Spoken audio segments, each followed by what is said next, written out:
Hi friends, ಅಮ್ಮನ ಕೈ ರುಚಿಗೆ ಸ್ವಾಗತ. ಇವತ್ತು ಮೊಟ್ಟೆ ಮಸಾಲ ಮಾಡೋದು ಹೇಗೆ ಅಂತ ನೋಡೋಣ. ಈಸಿಯಾಗಿ ಮಾಡ್ಕೊಳ್ಬೋದು, ತುಂಬಾ ಟೇಸ್ಟಿ ಇರುತ್ತೆ. ಚಪಾತಿಗೆ, ಮುದ್ದೆಗೆ, ಅನ್ನಕ್ಕೆ ಎಲ್ಲ ಹೊಸ್ದಾಗಿ ಕಲಿಯೋರಿಗೆಲ್ಲ ತುಂಬಾ ಅನುಕೂಲ ಆಗುತ್ತೆ.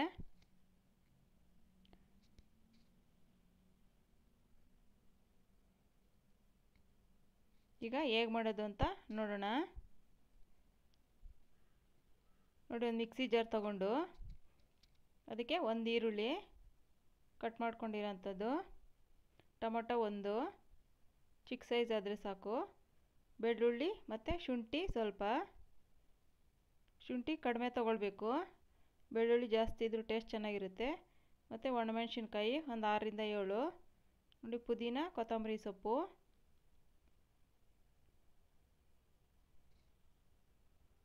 ಸ್ವಲ್ಪ ನೀರು ಹಾಕ್ಕೊಂಡು ನುಣ್ಣಗೆ ರುಬ್ಕೊಳ್ಬೇಕು.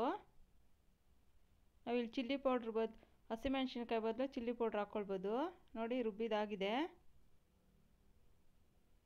ನೋಡಿ, 5 ಮೊಟ್ಟೆ ಇದೆ, ಬೇಯಿಸಿ ಇಟ್ಕೊಂಡಿದ್ದೀನಿ. ನೋಡಿ, ಈ ಥರ ಸೆಂಟ್ರಲ್ಲಿ ಸ್ವಲ್ಪ ಈ ಥರ ಚಾಕುನಲ್ಲಿ ಒಂದು ಸ್ವಲ್ಪ ಹಿಂಗೆ ಇದು ಮಾಡಿದ್ರೆ ಚೆನ್ನಾಗಿ ಮಸಾಲ ಹಿಡಿಯುತ್ತೆ. ನೋಡಿ, ಸ್ಟವ್ ಮೇಲೆ ಒಂದು ಪ್ಯಾನ್ ಇಟ್ಕೊಂಡು ಸ್ವಲ್ಪ ಎಣ್ಣೆ ಹಾಕಿದ್ರೆ ಸಾಕು. ಅದಕ್ಕೆ ಸ್ವಲ್ಪ ಸಣ್ಣದಾಗಿ ಕಟ್ ಮಾಡಿರೋಂಥ ಈರುಳ್ಳಿ,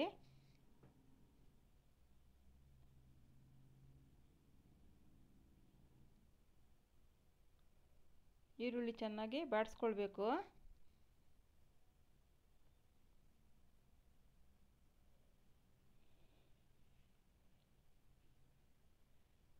ನೋಡಿ, ಈರುಳ್ಳಿ ಸ್ವಲ್ಪ ಬಾಡಿಸ್ಕೊಂಡ ನಂತರ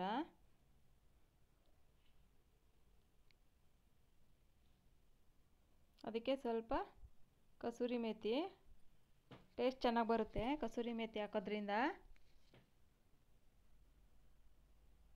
ನೋಡಿ, ಈರುಳ್ಳಿ ಚೆನ್ನಾಗಿ ಫ್ರೈ ಆದ ನಂತರ ರುಬ್ಬಿರೋಂಥ ಮಸಾಲೆನ ಇದಕ್ಕೆ ಸೇರಿಸ್ಕೊಳ್ಬೇಕು.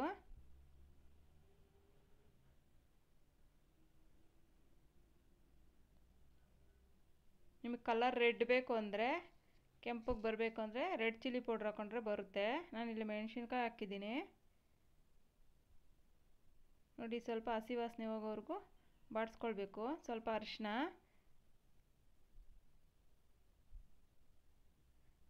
ಧನಿಯಾ ಪೌಡ್ರು 1 ಚಮಚದಷ್ಟು, ಗರಂ ಮಸಾಲ ಸ್ವಲ್ಪ ಚಿಕನ್ ಮಸಾಲ, ಸ್ವಲ್ಪ ಪೆಪ್ಪರ್ ಪೌಡ್ರು 1/4 ಚಮಚದಷ್ಟು ಎಲ್ಲ ಹಾಕಿ ಚೆನ್ನಾಗಿ ಈ ಥರ ಮಿಕ್ಸ್ ಮಾಡ್ಕೊಳ್ಬೇಕು.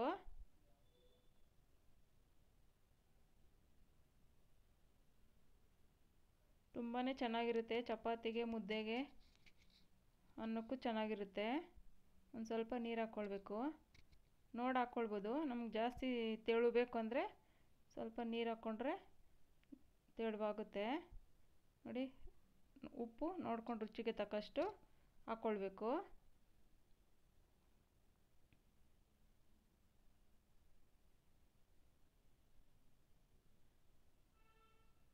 ನೋಡಿ, ಒಂದು 5 ನಿಮಿಷ ಸಿಮ್ಮಲ್ಲಿ ಇಟ್ಬಿಟ್ಟು, ನೋಡಿ ಹಸಿ ವಾಸನೆ ಎಲ್ಲ ಹೋಗಿದೆ, ಅದ್ರ ಬಣ್ಣ ಚೇಂಜ್ ಆಗಬೇಕು. ಆಗ ನೋಡಿ, ಮೊಟ್ಟೆ ಬೇಯಿಸಿರೋ ಅಂಥದ್ದು 5 ಮೊಟ್ಟೆ ತೊಗೊಂಡಿದ್ದೀನಿ.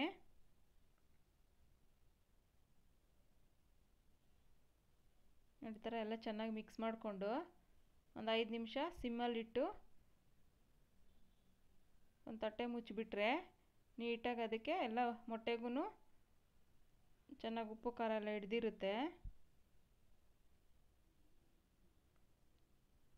ನೋಡಿ, 5 ನಿಮಿಷ ಬಿಡಬೇಕು. ನೋಡಿ, ಈಗ ಆಗಿದೆ. ನೋಡಿ, ಈ ಥರ ಆಗಬೇಕು, ಕಲರ್ ಚೇಂಜ್ ಆಗಬೇಕು. ಆಗ ಮಸಾಲೆ ಹಸಿ ವಾಸನೆ ನೋಡಿ ಅಲ್ಲ, ತುಂಬಾ ರುಚಿ ಇರುತ್ತೆ.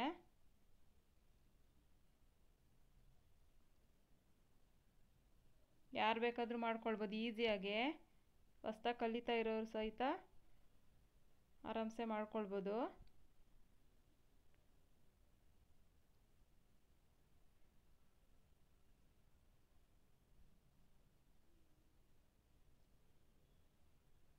ನೋಡಿ, ಸ್ವಲ್ಪ ಸಿಮ್ಮಲ್ಲಿ ಇಟ್ಕೊಂಡು ಈ ಥರ ಚೆನ್ನಾಗಿ ಮಿಕ್ಸ್ ಮಾಡ್ಕೊಳ್ಬೇಕು.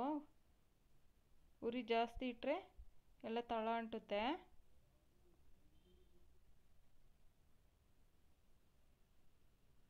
ನೋಡಿ ರೆಡಿಯಾಗಿದೆ ಈಗ.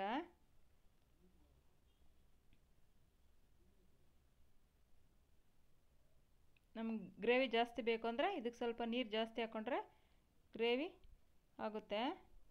Thank you friends.